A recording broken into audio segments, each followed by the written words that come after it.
One शुरू करते हैं बेटा। आज चैप्टर नंबर 5 कर रहे हैं क्लास 12 का। ठीक है, चैप्टर नंबर जो 5 है बेटा उसका नाम है हमारा dissolution of firm. Dissolution of firm. Sir पहली बात तो ये समझो, हमें ना डिसोल्यूशन ऑफ फर्म कर रहे हैं, डिसोल्यूशन ऑफ पार्टनरशिप नहीं कर रहे हैं। ठीक है, there is a difference between dissolution of partnership and dissolution of firm. Dissolution of partnership में और डिसोल्यूशन ऑफ फर्म में फ़र्क होता है बेटा। डिसोल्यूशन ऑफ फर्म क्या फ़र्क होता है सर? इसके अंदर बिजनेस बंद नहीं होता।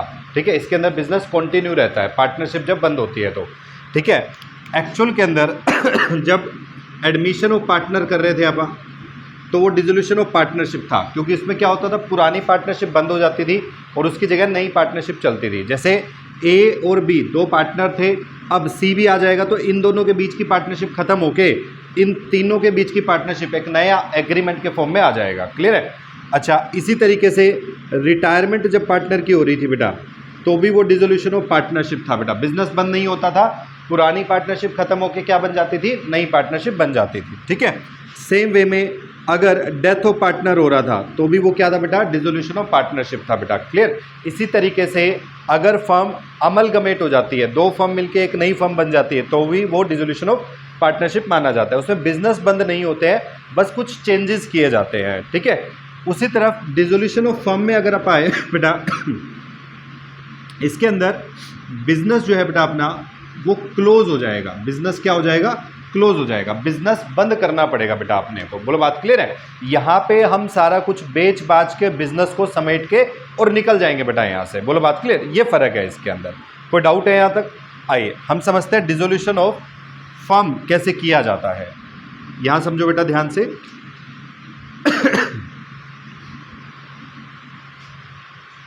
क्वेश्चन में हमें एक बैलेंस शीट गिवन होगी और मैं जरा किसी फर्म की बैलेंस शीट बना लेता हूँ एक बार। ठीक है, किसी फर्म की अगर आप बैलेंस शीट बनाए बेटा, किसी फर्म की बैलेंस शीट को अगर हम देखें ध्यान से तो उसमें क्या क्या चीज़ें आ सकती है वो देखते हैं।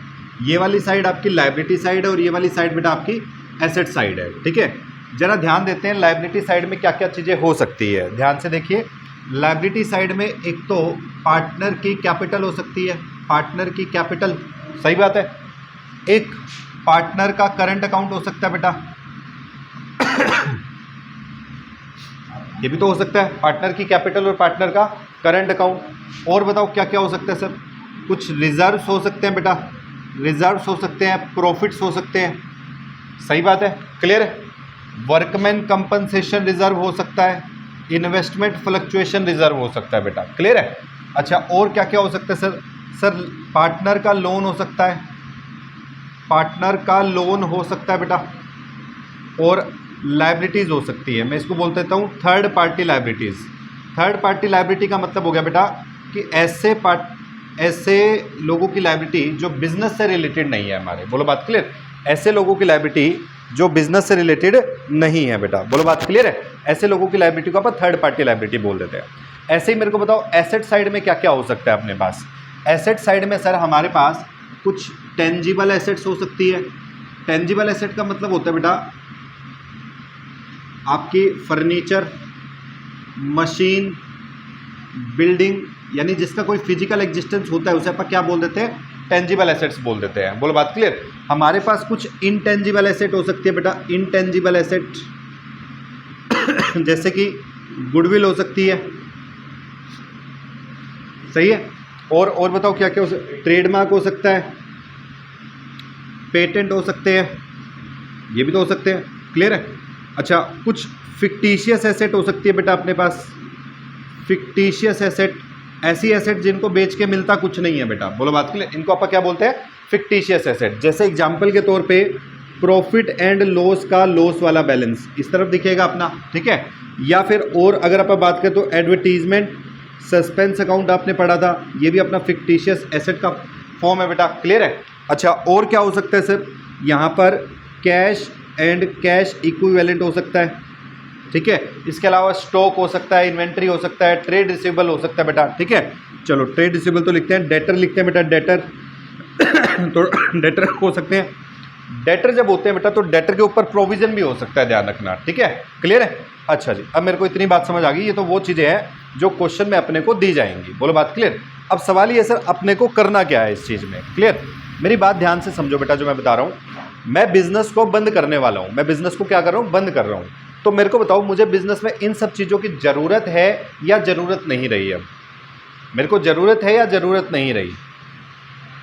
मैं बिज़नेस बंद कर रहा हूँ, तो बिज़नेस बंद करते हुए आप मशीन संभाल के रखेंगे कि बेच डालेंगे। कॉमन सेंस यूज करेंगे हम अपनी, ठीक है सर। जब बिजनेस बंद कर रहे हैं तो चीज़ें संभाल के क्यों रखेंगे, चीज़ों को बेचेंगे, जिसके पैसे देने हैं वो दे के नक्की करेंगे। सिंपल सी बात है बेटा, क्लियर है।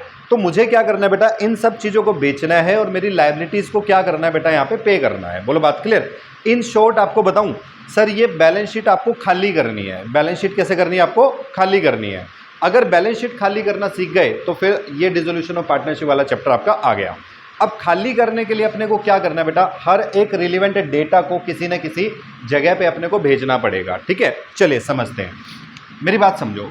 एक हम अकाउंट खोलेंगे बेटा, इस अकाउंट का नाम होगा रियलाइजेशन अकाउंट। क्या नाम होगा, रियलाइजेशन अकाउंट। ये अकाउंट क्या करेगा, ये जितने भी एसेट्स और लायबिलिटीज़ है, एसेट्स वो जिनको बेचा जा सकता है उनको इस अकाउंट में ट्रांसफ़र कर देंगे, ठीक है। लायबिलिटीज़ वो जिनको पे करना है उसको इस अकाउंट में ट्रांसफ़र कर देंगे बेटा आप, ठीक है। बेसिकली एक ठेला लगा लो, ये ठेला है बेटा। जो एसेट बेचनी है वो इसके ऊपर रखेंगे और जो लायबिलिटी पे करनी है वो इसके ऊपर रखेंगे बेटा। और ठेला लेके निकल पड़ेंगे क्या करने, एसेट्स को बेचने। एसेट्स बेच डालेंगे और लायबिलिटीज़ को क्या कर देंगे बेटा, पे कर देंगे। बोलो बात क्लियर है। अब ठेले पे अपने को सारी की सारी एसेट या लायबिलिटीज़, सारी मतलब वो जो बिक सकती है, वो जो बिक सकती है वो सारी एसेट लायबिलिटीज़ इसमें अपने को रखनी पड़ेगी, क्लियर है। अब मेरे को बताओ, आप मेरे को बताइए, क्या furniture, machine, building, tangible assets बेचा जा सकता है? यस। तो ये कहाँ चले जाएंगे बेटा, रियलाइजेशन अकाउंट में, ठीक है। सर क्या गुडविल, ट्रेडमार्क, पेटेंट्स ये बेचे जा सकते हैं क्या? यस, ये भी बेचे जा सकते हैं सर। क्यों नहीं बेचे जा सकते बताओ, ठीक है, क्लियर। अच्छा, फिक्टिशियस एसेट और एडवर्टीजमेंट सस्पेंस ये बेचा जा सकता है क्या, प्रॉफिट एंड लॉस अकाउंट? नहीं सर, ये नहीं बेचा। मैं किसी को कह रहा हूँ कि मेरा नुकसान खरीद लो, मेरा नुकसान खरीद लो, ठीक है। ये अगम को बोला मेरा नुकसान खरीद ले 50,000 का। बोला कैसे खरीदूँ सर? मैंने कहा तू 50,000 रुपये मेरे को दे दे। बोला फिर मेरे को क्या मिला? मैंने कहा हो गया तेरा नुकसान, ये नुकसान ही तो चाहिए था, ठीक है। तो कोई खरीदेगा नहीं खरीदेगा? ऑब्वियस सी बात है सर, नहीं। तो यानी कि ये बेचा नहीं जा सकता सर, ठीक है। अच्छा सर मेरे को बताओ, क्या कैश बेचा जा सकता है? कैसी बात कर रहे हो सर, कैश भी कोई बेचने की चीज़ होती है? कैश तो ऑलरेडी ही बिका हुआ है सर, ठीक है। 100 रुपये का नोट बेचने निकल पड़ा बेटा मैं, कितने मिल जाएंगे मेरे को? 100 रुपये, ठीक है। तो फ़ायदा क्या है उसको बेचने का, क्लियर। डेटर्स के बारे में मैं इंपॉर्टेंट बात करना चाहूँगा बेटा। डेटर्स जो है, डेटर्स आपका बेचा जा सकता है और रियलाइजेशन में ट्रांसफ़र हो जाएगा। बोलो बात क्लियर। मेरे को बताइए कौन कौन सी लायबिलिटी पे करनी होती है। तो लायबिलिटी की मैं बात करता हूँ। 3 तरह की लायबिलिटी एग्जिस्ट करती है बेटा बिजनेस में, ध्यान से समझना। 3 तरह की लायबिलिटी, ठीक है। हमारा जो इंडियन पार्टनरशिप एक्ट है बेटा 1932, वो हमें ये बताता है कि आपको जब बिजनेस बंद करना है तो किस सीक्वेंस में पेमेंट करनी है, किस सीक्वेंस में आपको पैसे देने हैं बेटा लोगों के। तो ये कहता है सर सबसे पहले आपको थर्ड पार्टी लायबिलिटी की पेमेंट करनी चाहिए, थर्ड पार्टी लायबिलिटी, ठीक है। तो ये रही बेटा अपनी थर्ड पार्टी लायबिलिटी। पहले पैसे इसके जाएंगे, क्लियर है। तो इसको उठा के आप कहाँ पे रख देंगे बेटा, रियलाइजेशन अकाउंट में रख देंगे। बोलो बात क्लियर। अच्छा उसके बाद ये कहते हैं जी, उसके बाद आपको पार्टनर के लोन की पेमेंट करनी चाहिए, पार्टनर के लोन की, ठीक है। तो ये रहा सर अपने पास पार्टनर का लोन, लेकिन इसको रियलाइजेशन में नहीं भेजते बेटा, इसका सेपरेट अकाउंट बनाते बेटा। पास सेपरेट अकाउंट पार्टनर के लोन का हमें बनाना पड़ेगा। बोलो बात क्लियर है। उसके बाद तीसरे नंबर पे जाके पार्टनर के करंट और कैपिटल अकाउंट की बारी आएगी बेटा। तीसरे नंबर पे जाके पार्टनर के करंट और कैपिटल अकाउंट की बारी आएगी। तो इनका भी अपने को क्या करना है सर, सेपरेट अकाउंट बनाना है, सेपरेट अकाउंट बनाना है। अब मेरे को चेक करके बताओ क्या बैलेंस शीट खाली हो गई या अभी भी कुछ रहता है उसमें। सर आप ध्यान से देखो, ये 3 चीज़ें तो अभी रहती है, ये तो अपन ने भेजी नहीं कहीं पे, ठीक है। इसी तरीके से फिक्टिशियस एसेट कहाँ भेजी अपन ने, कुछ भेजा ही नहीं है अभी तक तो, ठीक है, क्लियर। इनको भी अपने को हटाना पड़ेगा। तो बेटा ये वाली चीज़ें बट जाती है जाके पार्टनर के कैपिटल अकाउंट में, जैसे आप 7 एनिमीज़ को पहले बांटते थे, ठीक है। और ये वाली चीज़ें भी बट जाती है बेटा कहाँ पे, पार्टनर के कैपिटल अकाउंट में, जैसे 7 एनिमीज़ को आप पहले बांटते थे। बोलो बात क्लियर है। अच्छा जी सर क्या गुडविल भी बट जाती है? नहीं, गुडविल नहीं बढ़ती। इंपॉर्टेंट पॉइंट है बेटा ये, गुडविल को बांटा नहीं जाता इस बार पार्टनर के कैपिटल में, गुडविल को रियलाइजेशन में रखा जाता है बेटा, क्योंकि इस बार गुडविल नुकसान नहीं है, इस बार गुडविल को बेचा जा सकता है, गुडविल बिकने वाली एसेट होती है, इसलिए इस बार गुडविल को हम कैपिटल अकाउंट में नहीं बांटेंगे। सर कौन सी गुडविल की बात कर रहे हो, ओल्ड वाले की बात कर रहे हो कि न्यू वाले की बात कर रहे हो? बेटा इस बार एक ही गुडविल एग्जिस्ट करेगी, ठीक है, न्यू गुडविल तो होगी नहीं ना, क्योंकि बिजनेस ही क्या हो रहा है बेटा, बंद हो रहा है। जब बिजनेस ही बंद हो रहा है तो गुडविल रख के क्या करोगे, बोलो बात क्लियर है? तो इस बार एक ही गुडविल एग्जिस्ट करेगी और उसे आप पार्टनर्स के कैपिटल अकाउंट में नहीं लेके जाएंगे, इस बार उसे क्या करेंगे बेटा, हम कौन से अकाउंट में, रियलाइजेशन अकाउंट में लेके जाएंगे। बोलो बात क्लियर है? पक्की बात है, हो जाएगा अपने को, ये बात समझ आ गई बेटा, क्लियर है? लिखने वाला काम बाद में वीडियो से कर लेना बेटा आप। बोलो बात क्लियर है? मैं एक बार फटाफट से आगे बढ़ता हूँ, क्लियर? आइए जी, हटा दो इसको। हम बनाते हैं sir format of realisation account. सारे बच्चे हेडिंग डालो, फॉर्मेट ऑफ रियलाइजेशन अकाउंट। मेरे को इतनी बात तो समझ आ गई कि मैं बैलेंस शीट को खाली करने में लगा हुआ हूँ बेटा, ठीक है, बैलेंस शीट को मुझे खाली करना है और जितनी भी बिकने वाली एसेट्स है उसको मैं लेके जाऊंगा बेटा रियलाइजेशन अकाउंट में, ठीक है। आइए जी, एक फुल पेज ले लेना बेटा, ठीक है, रियलाइजेशन अकाउंट। हम रियलाइजेशन अकाउंट प्रिपेयर कर रहे हैं।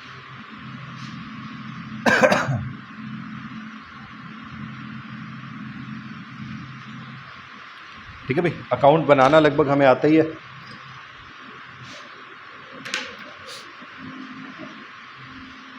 देखिए बेटा ध्यान से समझिए,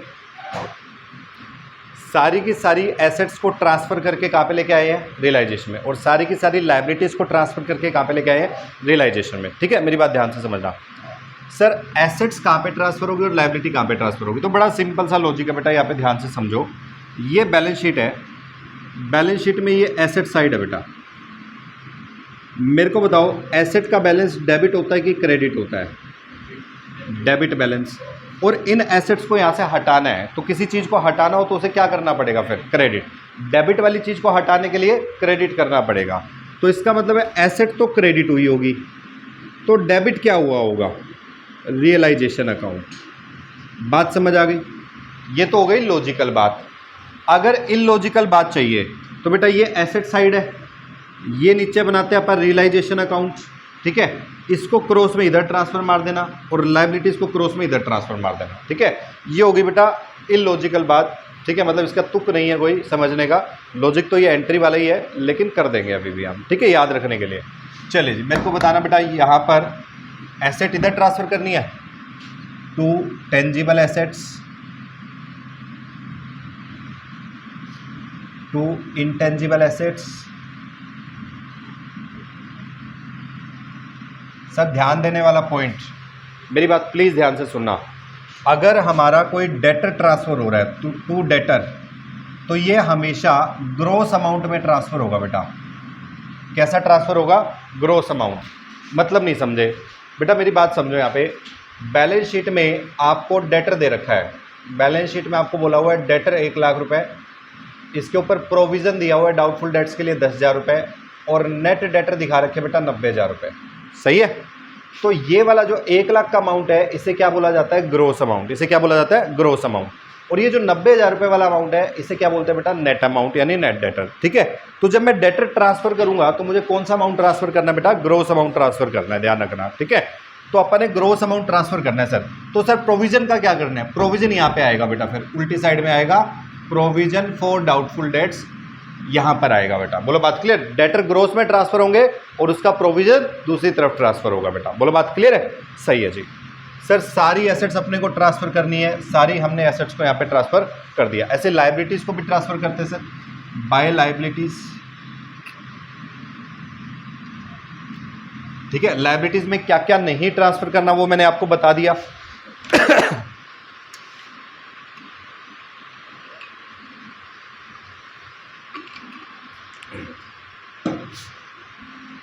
सही है। लायबिलिटीज़ में क्या ट्रांसफ़र नहीं करना है, इसको लिख लेंगे हम नीचे ताकि दिक्कत ना आए। इसके लिए स्पेस छोड़ देना बेटा, मेरे को जगह चाहिए होगी, ठीक है। थोड़ा स्पेस छोड़ के फिर नीचे लिखना। एसेट में क्या ट्रांसफ़र नहीं होगा?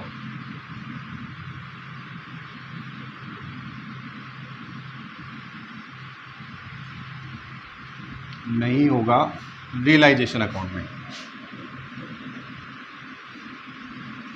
मैं बात करूं बेटा एसेट में रियलाइजेशन अकाउंट में क्या क्या चीज़ें ट्रांसफ़र नहीं करनी वाली बात, ठीक है sir. Number 1, fictitious asset transfer नहीं होगा बेटा, ये ट्रांसफ़र नहीं होगा, ठीक है। ये कहाँ बांटा जाता है? ये कैपिटल अकाउंट में बट जाएगा, ठीक है। ये लास्ट में जाके कैपिटल अकाउंट में बढ़ जाएगा। रियलाइजेशन में ट्रांसफ़र मत करना बेटा इसको। Number 2, cash and bank balance, ठीक है। ये कैश अकाउंट या बैंक अकाउंट में जाएगा बेटा, ठीक है। इसको भी ट्रांसफ़र मत कर देना, सही है। नंबर 3, पार्टनर का कैपिटल या फिर करंट अकाउंट, किसी वजह से पार्टनर का कैपिटल या करंट का डेबिट बैलेंस शो हो रहा है और वो डेबिट बैलेंस आपको एसेट साइड में दिखेगा, तो कैपिटल या करंट का बैलेंस रियलाइजेशन में मत डाल देना बेटा। कैपिटल या करंट का बैलेंस इसके रिस्पेक्टिव खाते में जाएगा, ध्यान रखना, ठीक है। आइए सर, पार्टनर का कैपिटल या करंट अकाउंट इसमें लिखेंगे, ये कैपिटल या करंट अकाउंट में जाएगा, ठीक है। ये कैपिटल या करंट अकाउंट में जाएगा, ठीक है। एसेट में ये 3 चीज़ें ट्रांसफ़र मत कर देना, ध्यान रखना है अपने को, क्लियर है सर। लायबिलिटी में क्या ट्रांसफ़र नहीं करना? लायबिलिटीज़ में क्या ट्रांसफ़र नहीं होगा, ठीक है बेटा। लायबिलिटीज़ में क्या ट्रांसफ़र नहीं होगा? कहाँ पे ट्रांसफ़र नहीं होगा? रियलाइजेशन अकाउंट में, ठीक है बेटा। ये ध्यान रखना अपने को। नंबर 1 वही कैपिटल या फिर करंट अकाउंट, ठीक है बेटा। ये ट्रांसफ़र नहीं होंगे, ये कहाँ जाएंगे? अपने अकाउंट में जाएंगे, ठीक है। ये कैपिटल या करंट अकाउंट में जाएंगे, ठीक है बेटा। थोड़ा सा ध्यान से चीज़ों को समझेंगे तो चैप्टर मुश्किल नहीं है, बिल्कुल भी ध्यान रखना, clear. Number 2 sir, workman compensation reserve, journal reserve, ठीक है। प्रॉफिट एंड लॉस, वही 7 एनिमीज वाले, ठीक है। ये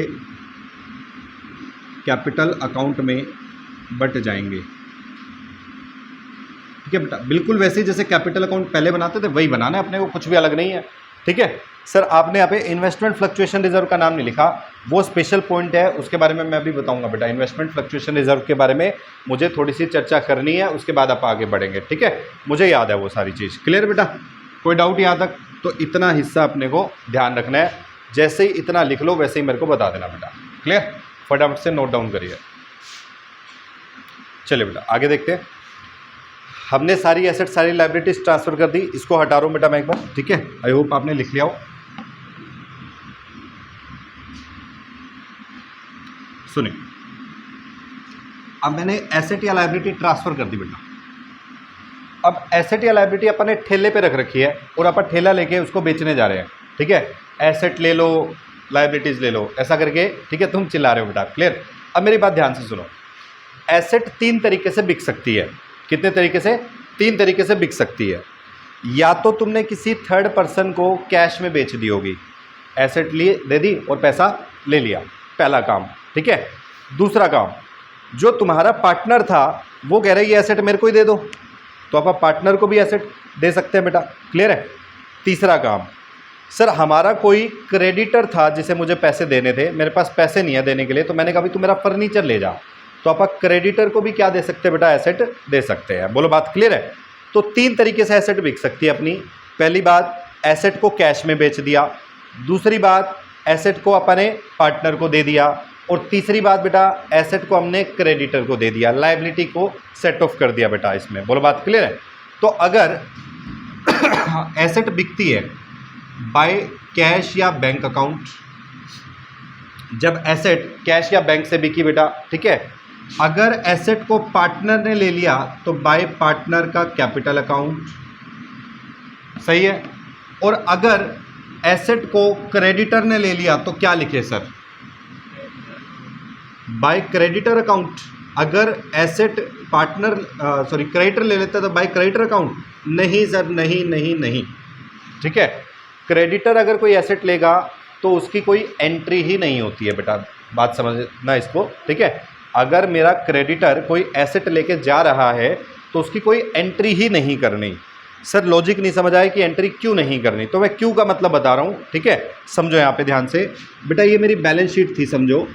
यहाँ मेरे पास फर्नीचर पड़ा था और यहाँ मेरे पास क्रेडिटर थे बेटा। 10,000 के क्रेडिटर थे और 10,000 रुपये के फर्नीचर थे। बोलो बात क्लियर है। अगर मैं एंट्री करता तो एंट्री कुछ ऐसी होनी चाहिए थी, मेरी एंट्री होनी चाहिए थी क्रेडिटर डेबिट टू फर्नीचर। अगर मेरा क्रेडिटर फर्नीचर लेके जा रहा है तो ये एंट्री होनी चाहिए थी। बोलो बात क्लियर है।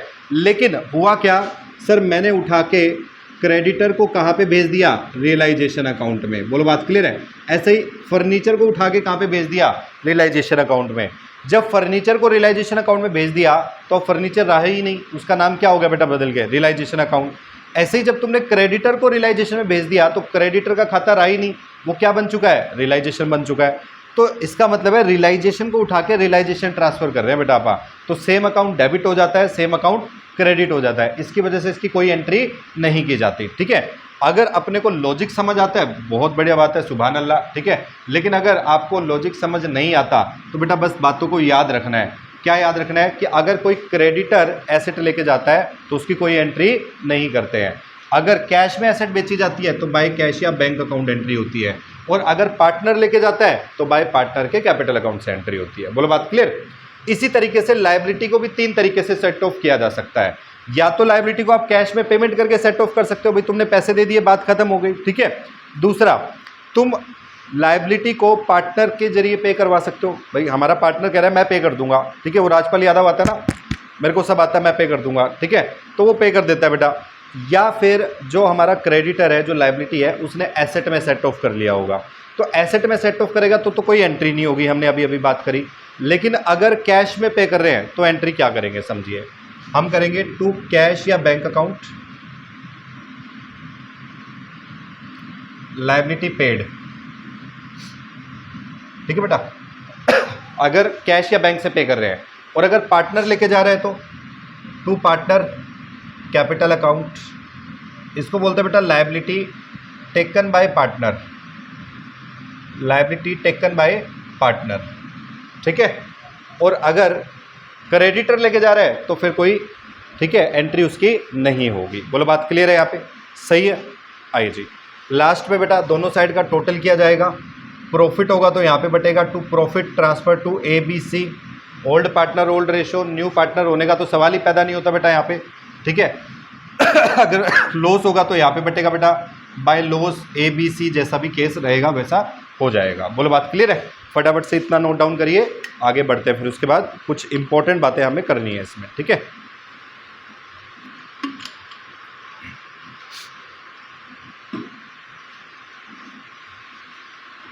चलिए बेटा, यहाँ तक लिख लिया तो एक और इम्पोर्टेंट बात मैं आपको बताता हूँ साथ साथ। देखिए बेटा, ये जो एसेट अपने को ट्रांसफ़र करनी है ना, जो ट्रांसफ़र करनी है बैलेंस शीट से आप अक्रॉस में जो लेके आते हैं, ये एसेट बुक वैल्यू पे ट्रांसफ़र होती है। कौन सी वैल्यू पे? बुक वैल्यू पे ट्रांसफ़र होती है बेटा, ठीक है। इसी तरीके से जो लायबिलिटीज़ और प्रोविज़न ट्रांसफ़र होता है बेटा, ये कौन सी वैल्यू पे ट्रांसफ़र होता है? Book value. बुक वैल्यू का मतलब है बेटा, यहाँ लिख देता हूँ, बुक वैल्यू का मतलब है जो वैल्यू बैलेंस शीट में दिख रही है, ठीक है, वो वैल्यू जो बैलेंस शीट में दिख रही है उसी को आप क्या बोलते हैं बेटा? Book value. और ये बुक वैल्यू पे आई है। लेकिन जब आप इसको बेचेंगे, जब हम इसको बेचेंगे तो ये सेल वैल्यू या फिर इसको बोल सकते हैं एग्रीड वैल्यू, इस पे बिकेगी। भाई ऐसा हो सकता है ना कि मेरा फर्नीचर 10,000 का आया हो, लेकिन जब बेचने लगूँ तो 10,000 ना मिले, उसके 6,000 रुपये मिले, तो आया 10,000 का है, लेकिन बिकेगा तब कितने में बिकेगा? 6,000 में बिकेगा, ध्यान रखना है। बोलो बात क्लियर है। अच्छा जी, इसी तरीके से जब लायबिलिटी पे की जाएगी बेटा, तो ये भी एग्रीड वैल्यू होगी, ठीक है। जितनी वैल्यू एग्री हुई होगी उस उतने पे आप क्या करेंगे, इसको पे करेंगे। ये भी बात ध्यान रखने वाली है, बहुत इंपॉर्टेंट बातें हैं बेटा ये। बोलो बात क्लियर, सही है। चलो हम नोट लिखना शुरू करते हैं। सबसे पहले लिखते हैं सर नोट नंबर 1।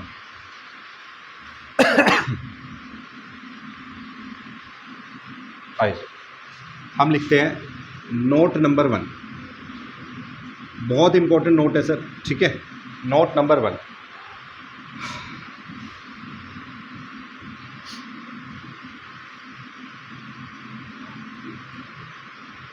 जो एसेट बोली जाए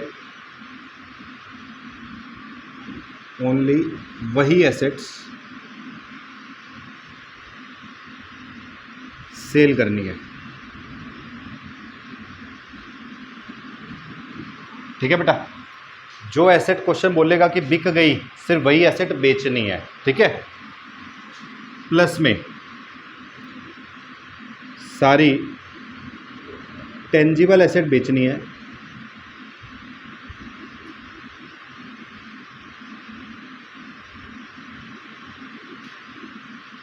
क्वेश्चन बोले चाहे नहीं। मेरी बात समझो बेटा, मैं कहना चाह रहा हूँ कि जो क्वेश्चन बोलेगा कि ये एसेट बिक गई, वो तो बेच देना। जो एसेट के बारे में कुछ भी ना बोला जाए कि बिकी कि नहीं बिकी, तो उसको 2 हिस्सों में बांटेंगे, टेंजिबल और इनटेंजिबल। जो टेंजिबल एसेट है वो आप मान के चलेंगे बिक गई होगी, ठीक है। कितने में बिक गई, जितने की बुक वैल्यू थी उतने में बिक गई, आप ऐसा मान लेंगे। लेकिन इनटेंजिबल एसेट आप ऐसा नहीं मान के चलेंगे। हम मानेंगे अगर इनटेंजिबल एसेट के लिए कुछ भी नहीं बोला तो वो नहीं बिकी होगी बेटा। बोलो बात क्लियर है। मैं फिर अपनी बात को रिपीट कर रहा हूँ सर, हम मान लेंगे टेंजिबल एसेट सारी बिक गई है, और इनटेंजिबल एसेट जब तक नहीं बोला जाएगा तब तक मानेंगे वो नहीं बिकी है। बोलो बात क्लियर। टेंजिबल एसेट सारी बिक गई, इनटेंजिबल एसेट जब तक ना बोला जाए तब तक नहीं बिकी, ऐसा मानेंगे बेटा। क्लियर है। दूसरा नोट लिखिए बेटा, लायबिलिटीज सारी पे करनी है,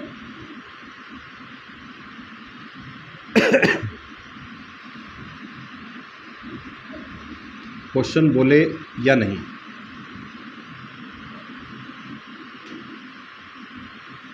ठीक है, सारी लायबिलिटी पे करेंगे, चाहे क्वेश्चन कह रहा है चाहे क्वेश्चन नहीं कह रहा, ठीक है। और मैं कौन सी लायबिलिटी की बात कर रहा हूं, थर्ड पार्टी लायबिलिटी की अभी, ठीक है। चाहे क्वेश्चन बोले चाहे क्वेश्चन ना बोले, अपने को सारी लायबिलिटीज पे करके आनी है, ठीक है। क्लियर बेटा।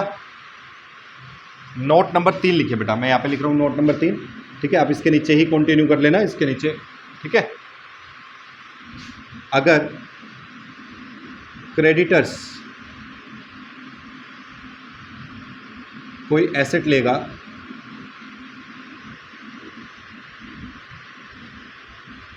तो उसकी एंट्री नहीं होगी, ठीक है। तो उसकी कोई एंट्री नहीं होगी, ठीक है। ये हिंदी में इसलिए लिखवा रहा हूँ बेटा ताकि बाद में भूल ना जाओ, ठीक है। पढ़ते ही बातें समझ आ जाएं, ठीक है। इंग्लिश में फिर तुम मेरे पास ही उठा के लाओगे कि सर क्या लिखवाया था, समझ नहीं आया, ठीक है। तो हिंदी में अपना लिखो बढ़िया, कोई शर्म नहीं है इस चीज़ में, ठीक है। नोट्स अपने उस लैंग्वेज में बनाने चाहिए जो इजीली पढ़ते ही 1 मिनट में क्लिक हो जाए, ठीक है।